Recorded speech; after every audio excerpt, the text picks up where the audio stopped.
Today we're joined by Ryan Malee, Action Coach's Entrepreneur of the Year. Yeah. And the head of the Create Group.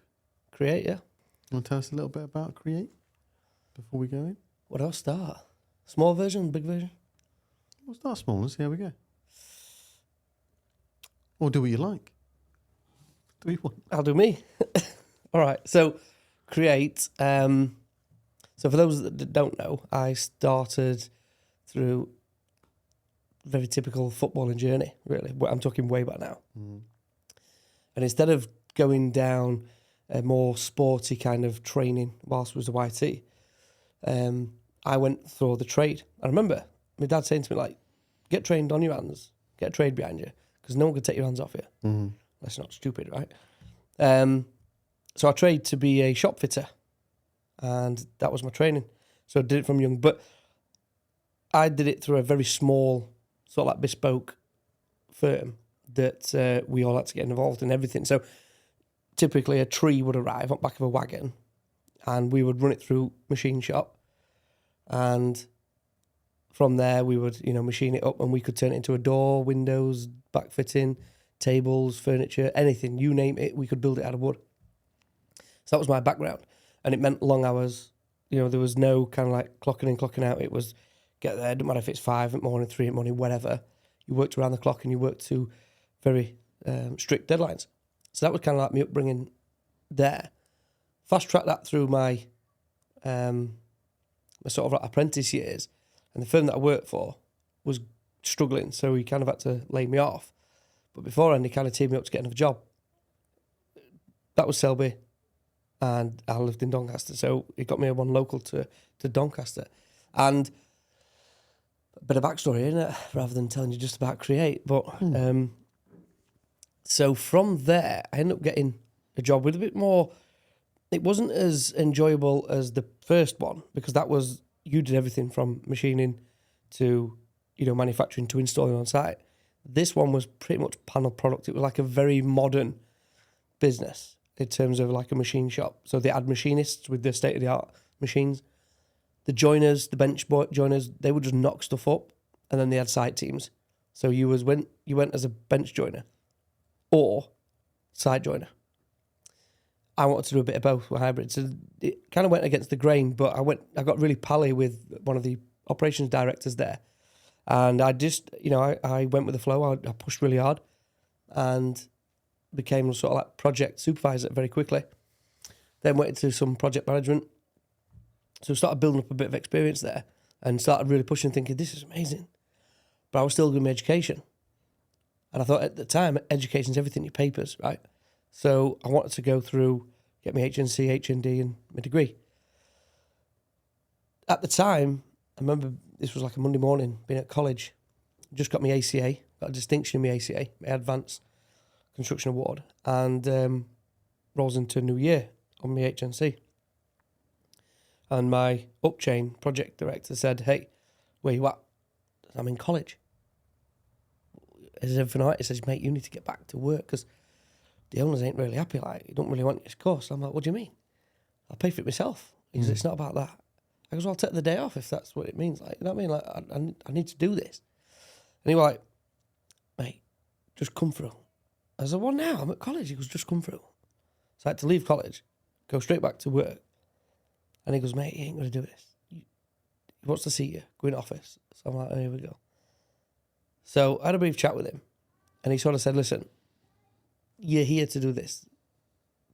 Just be that. That's it. That's what we need you to be.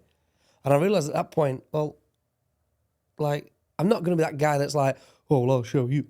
But at that point, I was like, well, I kind of don't want to be suppressed because I do want that more. So I kind of tried to negotiate with him, and he just says, look, well, I'm none of it. This is what it is, right? That's it. End of story. So I was like, oh, well, that's me then. So I put my notice in that day. And it was like a bit of immediate effect kind of thing. 6 months later, that business went bust. And I was fortunate to get out earlier because everyone else obviously went made redundant. But I went into self-employment straight away and did a few years there with my best mate, and we did a good few installs, getting a different experience in other areas. So it wasn't just shop fitting now. It was a lot of it. Did a bit of house bashing, second fix and first fix joinery, and did a lot of curtain walling, which Dan stocks, DPS. So I did a bit of, site installing for that. Built up a really good understanding of how things should be done. And then in 2010, I set Create going, just self-employed, doing quite a lot of projects, mini projects. And then in 2012, started to get some really good projects under his belt. And then I went limited. Because I had a son on the way. Didn't know it was a son, but I said, look, we're going to give this a go. And that was the start, really. So that was the start of Create. Today, it's evolved into, multi-businesses, multiple owners. There's myself, brother Steve, and my dad. There's the trio co-owners across the group. My dad's now retired after mum got cancer and he's out of the picture. But he came in 2014 to head up the electrical division. Electrical engineer for 29 years with the council and came across with us. And then 2016, our Stephen came on board. And we started progressing our investment properties. So we was buying properties initially with my dad's pension pot, putting that into business, and we've evolved from there. So today, we're sat on a multi-million-pound portfolio. Stephen runs that side of it. He also runs the letting agency and the estate agency. I predominantly run the new builds and the construction side of things. And that's the whole of Create Group, so to speak, in a long-winded version. What happened with the football? I did well with football.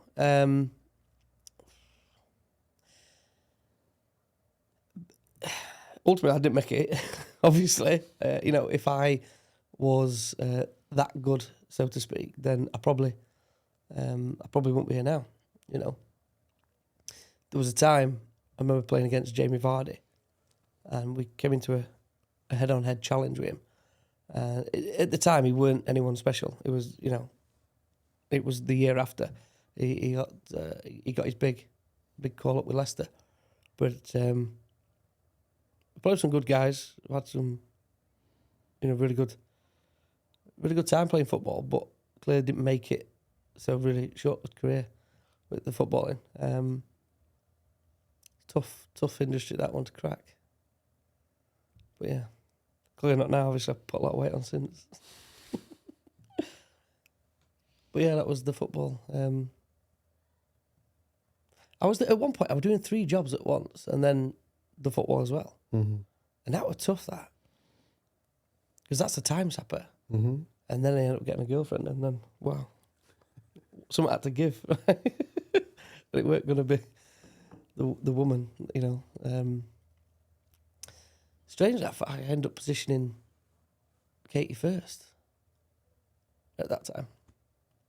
Sometimes it's devastating when it is the weekend, because then you're like, you're a bit of like, you've got to wait now till next week, you know what I mean? So then the excitement builds over that weekend, and a lot of creativity starts. Then you get a little bit giddy. But if you're going to do anything, like, pick something that really gives you a bit of a push. So I've not really experienced any other kind of industry. Mm-hmm. It's like Jordan, I've never been a marine engineer, so I wouldn't know to know it or not. And I've never been a scuba diver or something, or I've never been a scientist. So I wouldn't know anything else. And I'm at a stage in my life where I'm not actually that fussed about trying something else. I'm really enjoying what I'm doing. What is it that you do? It's a great question. A lot of people ask that all the time. What do you do? I like to think myself as like a bit of a glue between quite a lot of moving parts. So I like startups. Not many people like startups because they are hard work, as we all know. But the reason I like startups is because you are creating something brand new. Literally brand new. Didn't exist. And you are being... You're putting other people in a position where it's helping them through life, i.e. be it giving them opportunity or giving them time in exchange of money to pay for their mortgages, things like that. And that's a fantastic thing, right, to be a part of. But we're also building a culture of people who are doing great things as well together. I've always come through the construction side of things. So like I get really, really excited over the sort of like that phase of a property journey. So be it the land side of things. Really enjoy doing land. The sourcing it, acquiring it, going through that negotiation period, the pre-construction into the construction phase, and then even selling them. It's really, I do enjoy it all. There's many, many lessons to sort of learn, and I don't think the two sites are the same. So there's quite a lot of variance there, which keeps you occupied as well, right? But a lot of it's a bit of a buzz because we don't just do it for the people, we do it and we own them ourselves. So there is a bit of excitement there, knowing that you own it as well, right? And you're building a bigger portfolio. But yeah, it's difficult. What do? I do a lot of stuff. It's difficult to explain. If you take yourself out of work, doing the do, explain what you do. Well, what I do, other than the legal stuff. Yeah, so if you take yourself out of, so you got a big business, right? If like remove yourself from doing any do in that business, and you got everyone else doing the do, you know, as normal, but you're not doing it. What do you do? Just pushing my little marble uphill. Yeah, Do you know what I mean? which is everything. Yeah. You wear every hat. Mm-hmm. So like, I love. Do you go down John's sheet and go like, done that tick tack tick tick tick tick tick? You know I don't. Yeah, I love it because you when you've done it and you're like, oh, that works. Oh, that works. Yeah. And I love watching it in motion. I now like seeing the faults and solving them. You know what I mean? Mm-hmm. We are problem solvers at best. And I'll tell you now, when we've been, be it on the kitchen side or out of your bed, with your head in your hands, thinking, oh my God, I've got money problems, I've got cash problems, clients haven't paid, or this is broken, a member of staff's left, whatever the problem is, as a business owner, and you're sat there going, what am I going to do? You realise no superhero is going to come and save the day. Us as business owners are the only people to solve it. You know, and I've been, you know, at that bottom of that barrel. Don't know why I'm doing this, by the way, but it looks good. I've been there, and every time I've been there, you realise that's just a feeling of this is not great. But yet, you always come out of it other end, and you come out of it more knowledgeable as long as you stay the course and, you know, you work hard and get yourself out of it. But you've then got that experience, you've done it, you move on, you make change, and you prevent it from happening again.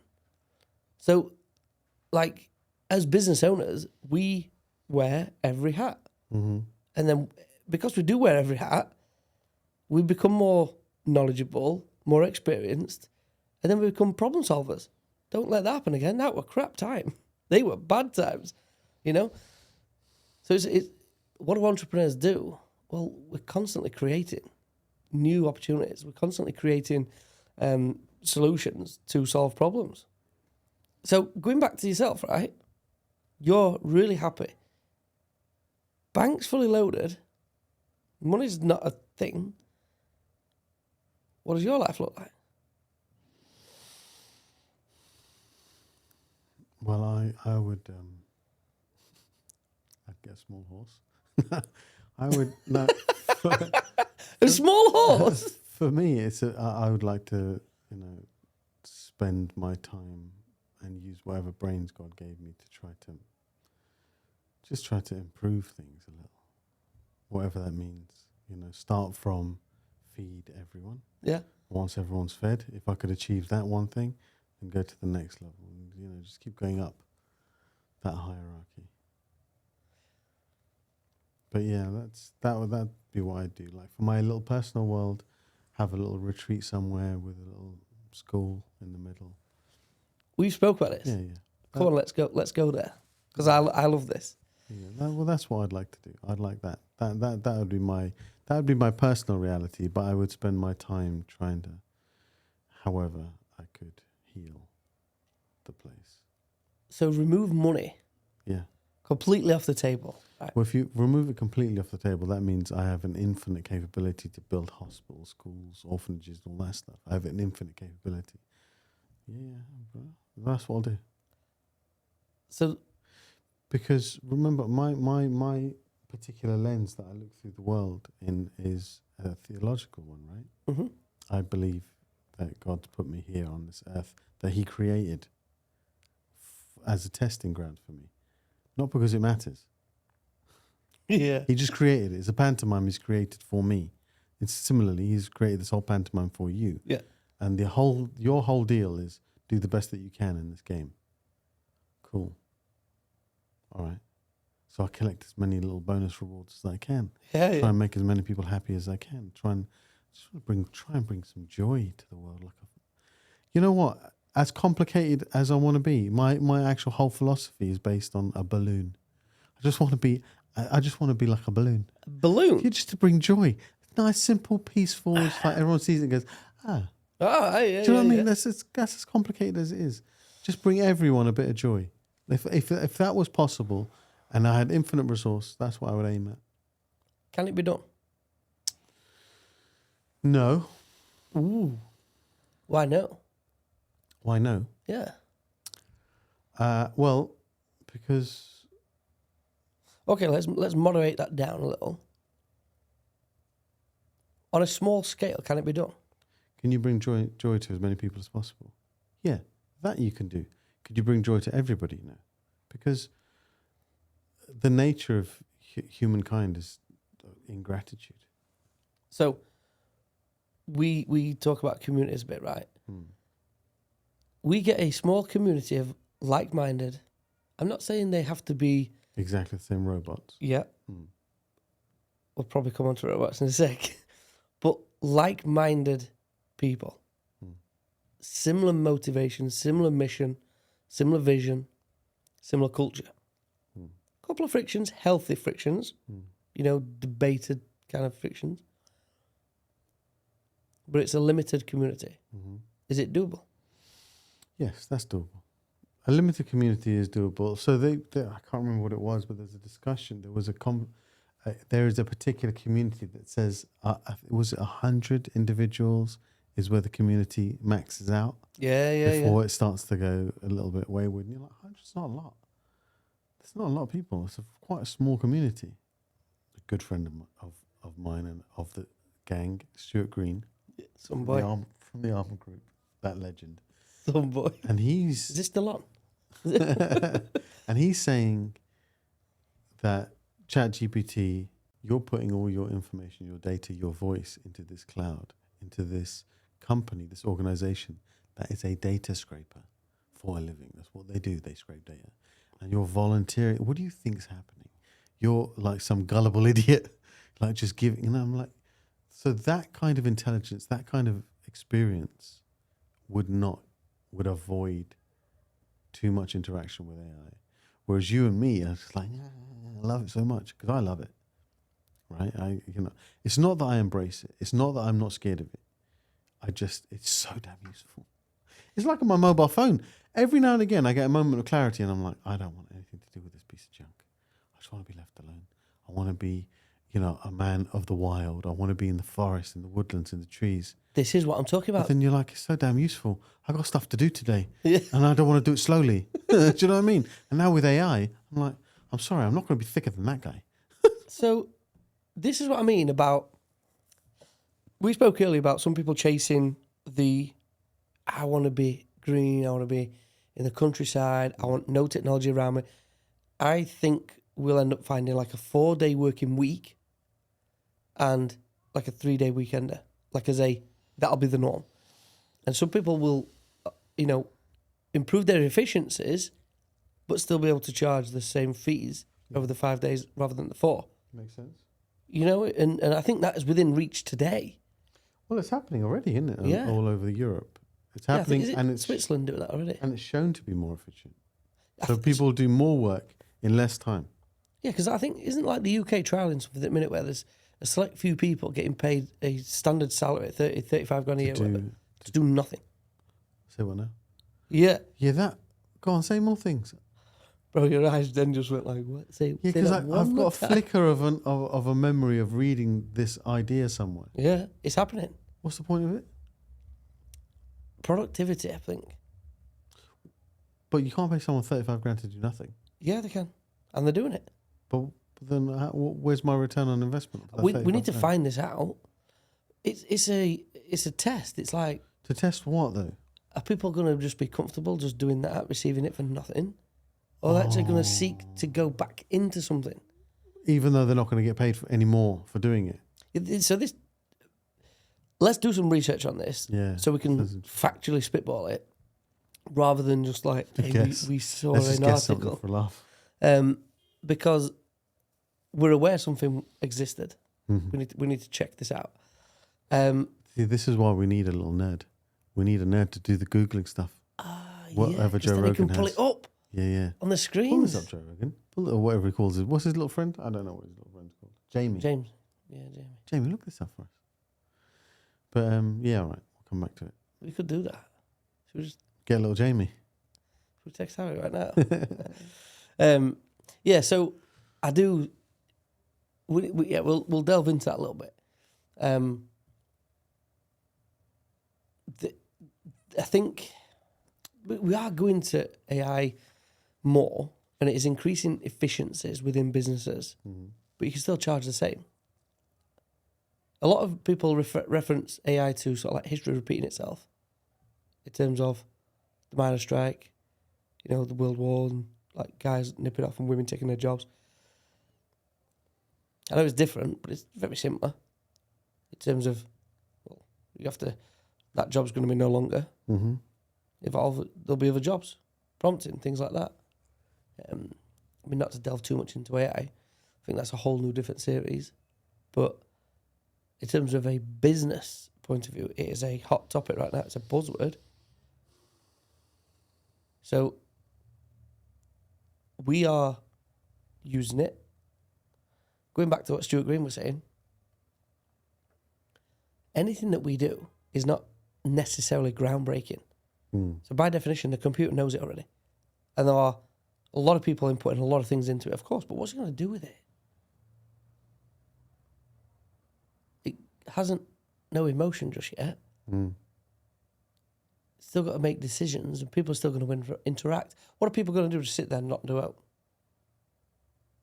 Just not going to talk. We're going to do stuff. We're going to keep doing things. We can't cool this AI thing down. It's still going to need us. Will it be regulated? It's not possible. But how can you regulate something that's more intelligent than you? Yeah. And but also, who are you going to regulate? You can try and say, like the UK will say, we're not going to do this. But it's what I was saying I actually was saying this to the AI guy when I was talking to it last week. Because he said, well, good regulation will stop me becoming a psycho killer. And I'm like, will it, Mush? You know how to override the regulation. But if UK makes a regulation, that's not going to stop Russia deciding to do something. Or if Russia makes a regulation, it's not going to stop China. Even if they agree, if they hold hands and say, we won't do it, it's not going to stop anyone from doing anything. Because it's not the same as, so we have the nuclear treaties. Right, to stop people making nuclear weapons. Yeah. But still we're not 100% sure. Has North Korea got a nuclear weapon? Right, even though you have to have these huge silos that create tons of heat, right? They're like, you could have bored all the way into the ground. Well, to develop ChatGPT or to develop artificial intelligence, all I need is a nerd with a computer. I can do that at home alone. We don't need entire countries spending billions on huge silos covered in concrete, digging holes in the... Do you know what's interesting? What nationality is ChatGPT or any other AI? American? OpenAI is an American company, isn't it? Yeah, I get it. So it uses the internet, right? So the same internet that like a Russian ChatGPT has, same as the one that China has. So whose side is it actually on? Or even to pick a side. Why would it want to have war with itself? It'd just technically own everything, wouldn't it? Mm.